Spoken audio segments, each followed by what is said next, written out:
Zone Europe sur Sensation. Bonjour et bienvenue dans Zone Europe sur Sensation, une émission enregistrée au Parlement européen de Bruxelles et réalisée en association avec TV78. Voici le sommaire de ce nouveau numéro. L'eurodéputé allemand Jan-Christoph Huygens sera notre invité, l'occasion de revenir avec lui sur l'année 2021, désignée comme année européenne du rail. Ce jour-là, le 1er janvier 2002, c'est le passage à l'euro. Les billets et pièces sont introduits dans 12 pays et 308 millions d'habitants sont concernés. Les superstitions en Europe avec Evelyne Keller, auteure du livre 301 superstitions chez L'Opportun. On s'intéressera aujourd'hui aux traditions liées au gui. Mais avant, que fait l'Europe dans notre région? Un exemple tout de suite. Zone Europe, l'Europe dans ma région. Bonjour Olivia Delasteri. Bonjour. Vous êtes la directrice d'Île-de-France Europe ici à Bruxelles. Pourquoi est-ce que c'est important pour une région d'être représentée auprès de l'Union européenne? Alors, c'est essentiel puisque comme peu de gens le réalisent, finalement, les législations européennes ont un impact très fort sur à peu près toutes les législations françaises, puisqu'à peu près 80% des législations françaises découlent de règlements ou de directives européens. Et un certain nombre d'entre elles touchent directement aux compétences des régions, notamment par exemple le développement économique. Et donc les régions ont tout intérêt à être présentes à Bruxelles pour savoir ce qui se prépare, influencer les travaux des institutions européennes et ensuite bénéficier autant que possible des opportunités qui vont se présenter. Vous avez plusieurs missions ici à Bruxelles. La première, on imagine que c'est de faire le lien entre l'Union européenne et la région.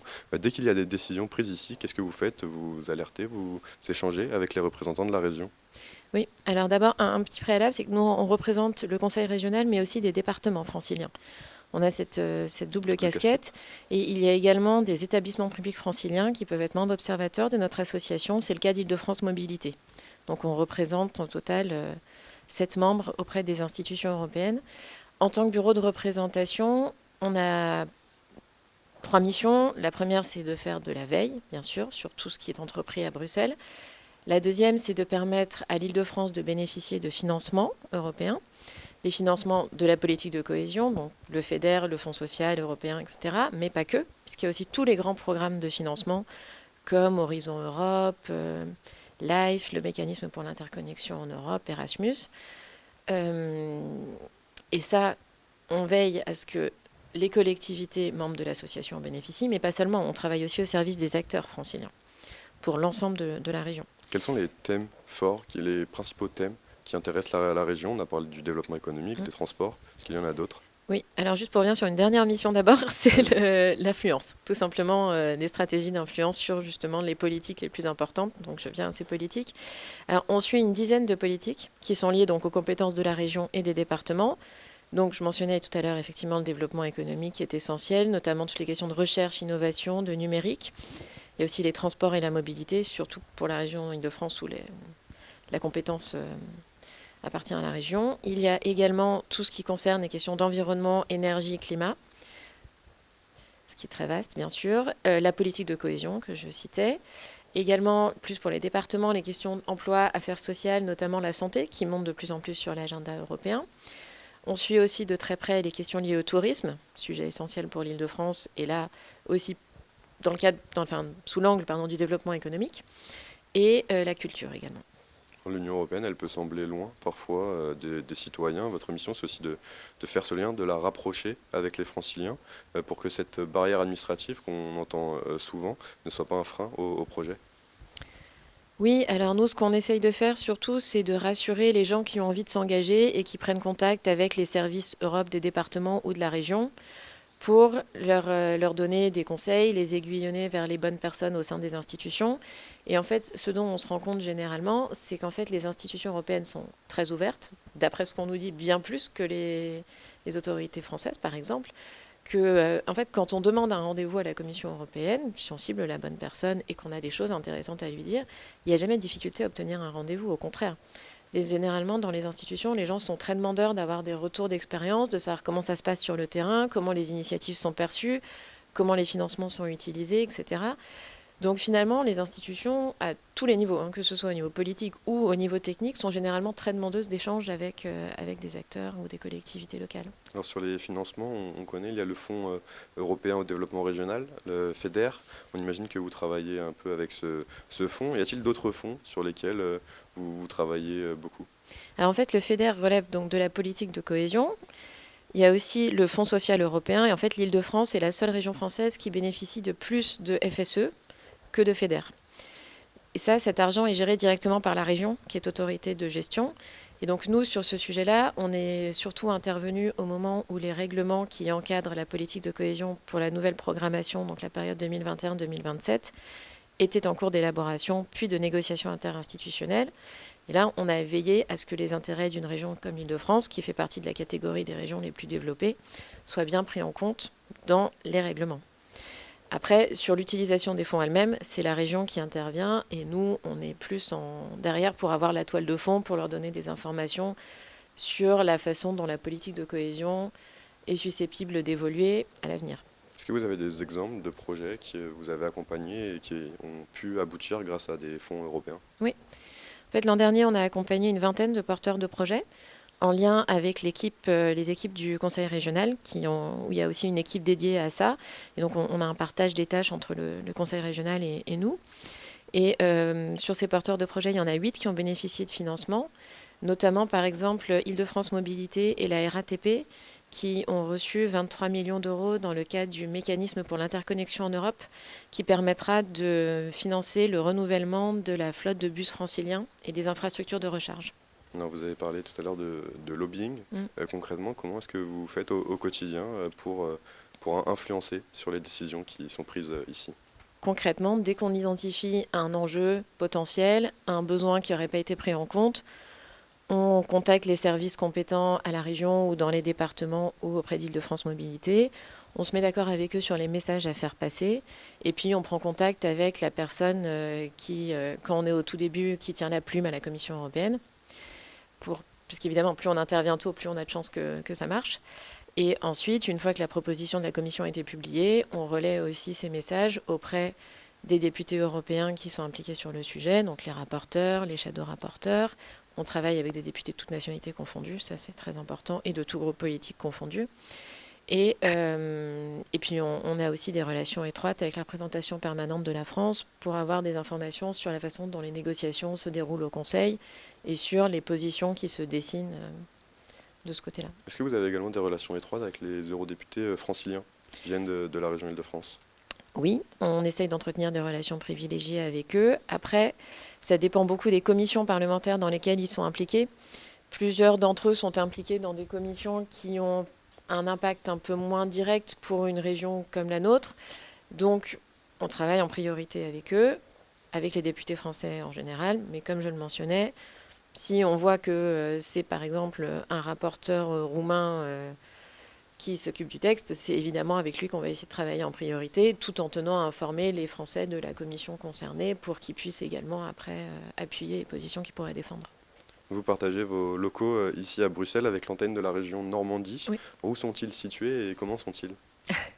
Alors nous sommes situés au cœur du quartier européen, tout près du Parlement européen. Et c'est nos présidents de région qui ont décidé de regrouper leur bureau de représentation. Ça montre de manière générale la force du collectif français à Bruxelles. En fait, on travaille beaucoup entre régions françaises. On a l'habitude de se coordonner tous les mois au niveau des directeurs. On a des groupes de travail thématiques de nos bureaux. On en a 6 ou 7 et on rencontre tous très régulièrement, soit au niveau des directeurs de bureau, soit au niveau des chargés de mission, dans des groupes de travail thématiques, des décideurs au sein des institutions européennes. On partage énormément d'informations entre nous. On relaie aussi des positions communes.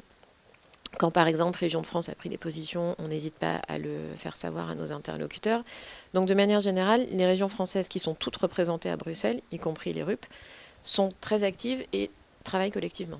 Alors ici, on est dans le quartier européen à Bruxelles. C'est stratégique, ce quartier, c'est primordial d'être ici pour justement vos missions dont on a parlé. Oui, ça facilite énormément le travail, parce que déjà pour des raisons pratiques, on est tout près de tout le monde, et puis aussi parce que ça nous permet informellement de croiser. on est tous au même endroit, on se croise, on discute à chaque occasion. Alors évidemment, depuis 2 ans, c'est moins le cas, mais sinon, oui, c'est utile d'être vraiment là, au cœur des choses. Toutes les régions françaises sont représentées ici à Oui. Bruxelles? Toutes. Toutes. Merci beaucoup, Je vous en prie. Olivia Delastéry, d'avoir été avec nous dans Zone Europe. Je rappelle que vous êtes la directrice d'Île-de-France Europe. Zone Europe, ce jour-là. Ce jour-là, le 1er janvier 2002, c'est le passage à l'euro. Les billets et les pièces sont introduits dans 12 pays. Retour sur un événement historique avec Europe Direct. Si vous n'êtes plus très jeune, vous vous souvenez sûrement que, si vous vouliez voyager à travers l'Europe, il fallait absolument prévoir un peu de temps pour changer votre argent liquide. Avant le 1er janvier 2002, chaque pays avait sa devise. Le franc en France, le Deutsche Mark en Allemagne, la lire italienne, la pesette en Espagne, la drachme en Grèce, etc., etc. Cette année-là, 12 pays se lancent dans l'aventure de l'euro. Seulement 3 pays avaient préféré conserver leur monnaie nationale, le Danemark, le Royaume-Uni et la Suède. L'euro est en effet une révolution monétaire et sociétale qui a changé notre manière de vivre et notre relation avec les autres pays membres. En 2021, la monnaie unique est désormais parfaitement rentrée dans les mœurs, mais on constate quand même des critiques vivaces au sein de notre continent, surtout après la crise économique et financière qui a eu lieu en 2008. Cet événement a fait déchanter une partie de la société européenne, puisqu'avec l'établissement de l'euro, nous avons espéré avoir les reins solides pour réagir aux chocs économiques mondiaux. Il faut dire toutefois qu'en général, les Européens restent favorables à l'euro. Selon le dernier sondage Eurobaromètre en 2021, 80% des interrogés sont favorables à l'euro et 76% estiment qu'il est bénéfique pour leur pays. Mais revenons sur les objectifs de cet ambitieux projet.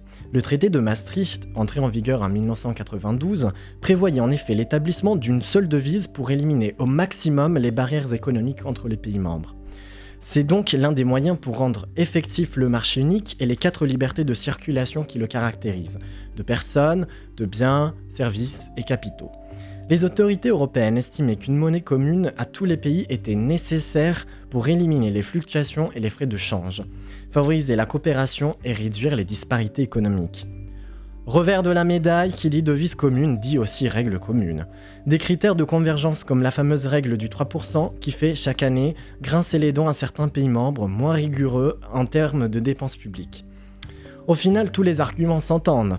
D'un côté, il faut garantir les services publics pour les citoyens et accompagner la croissance, tandis que, d'un autre côté, il est important de garantir un budget stable en cas de conjoncture économique négative, comme la crise sanitaire que nous vivons.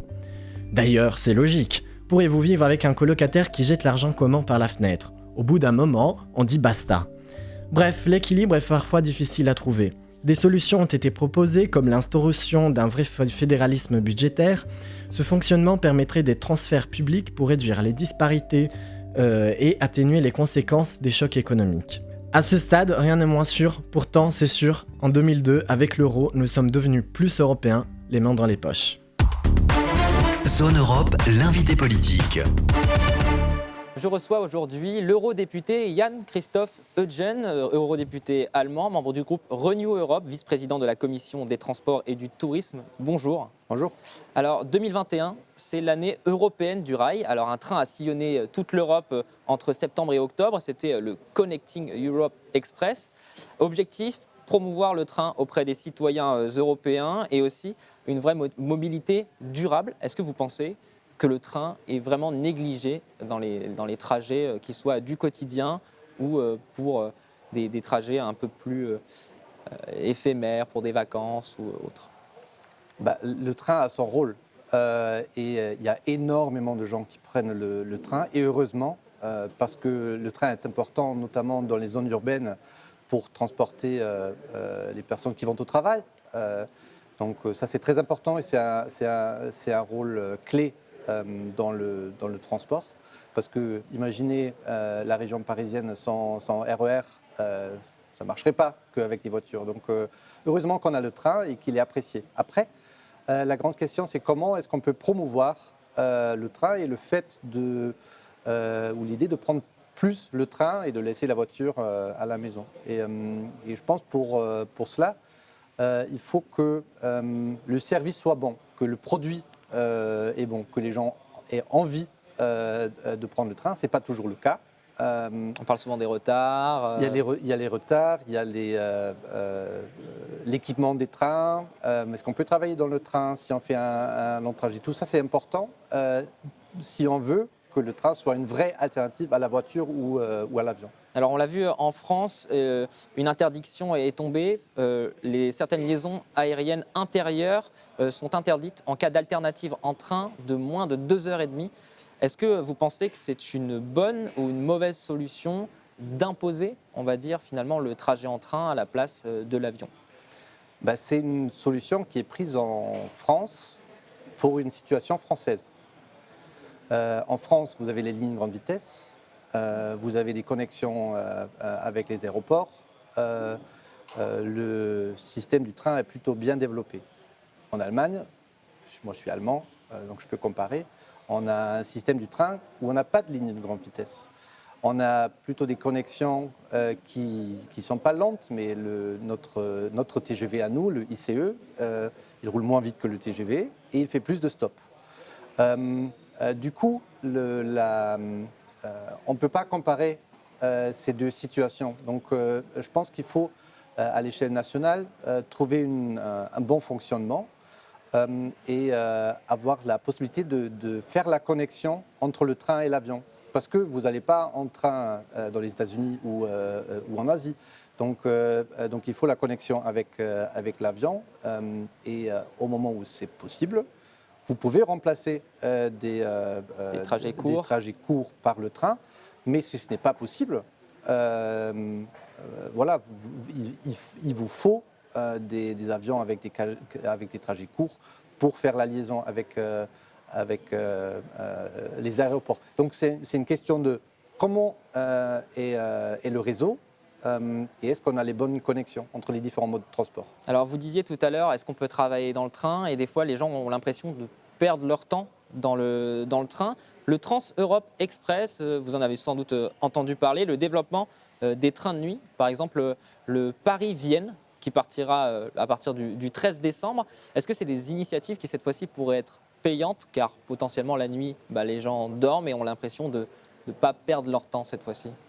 C'est une nouvelle magnifique qu'il y a à nouveau le train de nuit et j'espère que bientôt on aura également un train de nuit Paris-Berlin. Ce serait une bonne nouvelle. Ce serait une décision très forte. Ce serait une décision très forte et un symbole très fort également. Après, il faut que ça soit un bon produit, un bon service. Si vous avez un train qui vous fait arriver à votre destination qu'à 11h du matin, vous loupez 2-3 heures pendant la matinée où vous pouvez faire des réunions. Donc ça ne serait pas accepté par ceux qui veulent prendre le train, qui utilisent le train. Donc il faut un bon produit qui est à la rencontre des demandes des passagers. Alors, et à ce moment-là, c'est une super solution et à la condition qu'au long terme, il y a assez de gens qui le prennent et que d'un point de vue financier, ça soit rentable. Alors on parle des passagers, mais outre le transport de passagers, il y a aussi le fret qui est une grande majorité finalement des déplacements en avion, aussi par la route. Comment est-ce qu'on pourrait faire pour que le fret soit plus exploité au niveau du chemin de fer, par exemple? On a déjà une très bonne situation dans le fret. Il y a, à mon avis, 2 points où on doit s'améliorer. Premièrement, c'est la digitalisation. Dans beaucoup de pays, notamment dans le centre de l'Europe, on n'a pas assez de capacité sur les chemins de fer. Donc, il nous faut un système digital qui nous améliore, qui nous permet d'améliorer l'utilisation des chemins de fer. Et comme ça, on peut augmenter la capacité de 10 à 20%. Ce serait un premier pas. Et deuxièmement, la grande question, c'est comment est-ce qu'on fait à la fin du trajet. Et parfois, il y a la connexion dans les ports, ça existe dans certaines régions. En France, on peut s'améliorer encore. Et ça, c'est important d'avoir cette connexion après l'arrivée des containers, par exemple, dans les ports européens, d'avoir la connexion directement avec le rail.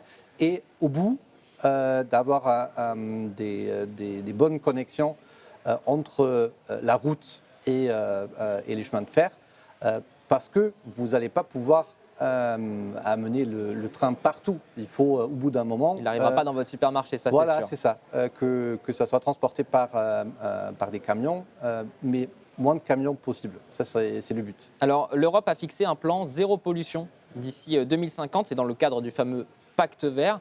Est-ce un objectif réaliste, selon vous? Et surtout, comment aider les Européens dans les différents pays à s'y préparer et à parvenir à cet objectif? C'est un objectif ambitieux. Je pense que... Réalisable? Oui, je pense. Après, il faut se donner les moyens. Il faut faire des efforts. Et ça ne sera pas gratuit. Pour moi, c'est important que dans cette transition, on aide ceux qui ont des difficultés. Et ça sera plus difficile dans les zones rurales que dans les zones urbaines. C'est évident. Ça sera plus compliqué dans les pays de l'Est que dans les pays de l'Ouest de l'Europe. Donc, à mon avis, il faut aider pour cette transition au niveau européen. Après, les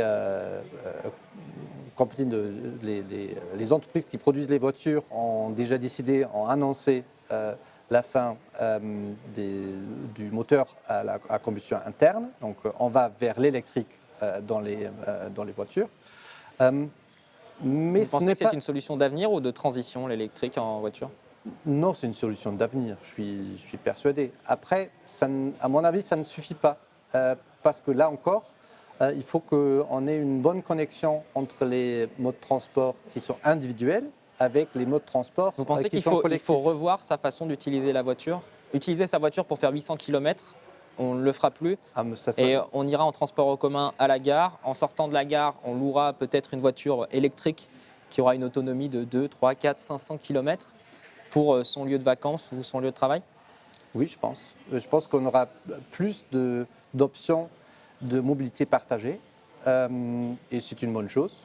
Il y a de moins en moins de gens qui possèdent une voiture. C'est comme ça. Et c'est dans le sens de l'histoire. Après, il faut que ça soit praticable. Je pense au moment où c'est praticable et où c'est confortable pour les passagers, pour ceux qui utilisent les moyens de transport, ils acceptent ça. Au moment où c'est compliqué, où on ne peut pas, on parlait des trains tout à l'heure, où on ne peut pas se fier à ce que le train arrive vraiment à l'heure et qu'on ait la connexion, ils vont se dire, bon, vous peut-être mieux prendre la voiture. Donc tout va ensemble il faut un paquet où à la fin, ça soit où les consommateurs adhèrent à ces nouveaux moyens de transport. Alors avant de se quitter, un moment sur la conférence sur l'avenir de l'Europe. Alors une plateforme a été mise en place qui permet aux citoyens européens de s'exprimer, futureu.europa.eu. Pour vous, à quoi ressemblerait l'Europe de demain et l'Europe idéale? L'Europe idéale, c'est une Europe qui est démocratique, qui a des décisions rapides, qui attaque et traite les points importants qui sont demandés par nos concitoyens. C'est la crise du climat, c'est également les questions autour de la migration, c'est la défense, c'est un marché intérieur qui est fort parce que c'est ça notre force et qui fait que l'Europe a du pouvoir au monde. Donc je pense que c'est une Europe qui est plus rapide. C'est surtout ça et on doit tous s'améliorer sur cette question. Très bien, merci beaucoup Jan-Christophe Heugen d'avoir été avec nous. Je rappelle que vous êtes eurodéputé allemand, membre du groupe Renew Europe et vice-président de la Commission des Transports et du Tourisme. Zone Europe.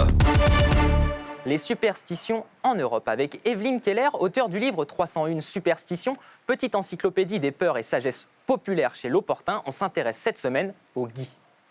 Le gui, c'est encore une superstition, une tradition qu'on observe aujourd'hui dans les maisons pour la Saint-Sylvestre. Cette cette croyance porte-bonheur du gui, il faut remonter chez les Celtes et l'époque druidique. Pour que le gui porte bonheur, il fallait qu'il soit recueilli par un druide qui allait le cueillir avec une faucille en or. Et il fallait qu'on l'aide avec un drap en dessous parce que le gui ne devait pas toucher le sol. Et à partir de ce moment-là, le gui était paré de vertu. On devait même le faire tremper une nuit parce qu'on allait, avec cette eau, obtenir une eau miraculeuse qui, toute l'année, permettrait de guérir les petits bobos. Donc, ce gui, aujourd'hui, on va le mettre à l'entrée d'une maison. La tradition voudrait que l'on s'embrasse avant minuit, enfin aux 12 coups de minuit. Alors, il y a une autre tradition qui dit qu'il faut se dépêcher quand sonne minuit de s'embrasser sous le gui, mais il faut qu'il soit tout de suite décroché après. Il ne faut pas qu'il reste dans la maison parce que là, il porte malheur. Donc, il faut aller se débarrasser de ce gui porte-bonheur. Il y avait un geste qui était néfaste pour celui qui le commettait. Il ne faut jamais débarrasser un arbre de tout son gui. Il faut juste prendre ce dont on a besoin et le rapporter à la maison. Zone Europe, c'est terminé pour aujourd'hui. Merci aux équipes techniques du Parlement européen de Bruxelles. Vous pouvez retrouver cette émission en podcast audio et vidéo sur notre site et notre application Radio Sensation et aussi sur TV78. Rendez-vous la semaine prochaine. Très bonne soirée. Zone Europe sur Sensation. Zone Europe avec le soutien financier de la région Île-de-France.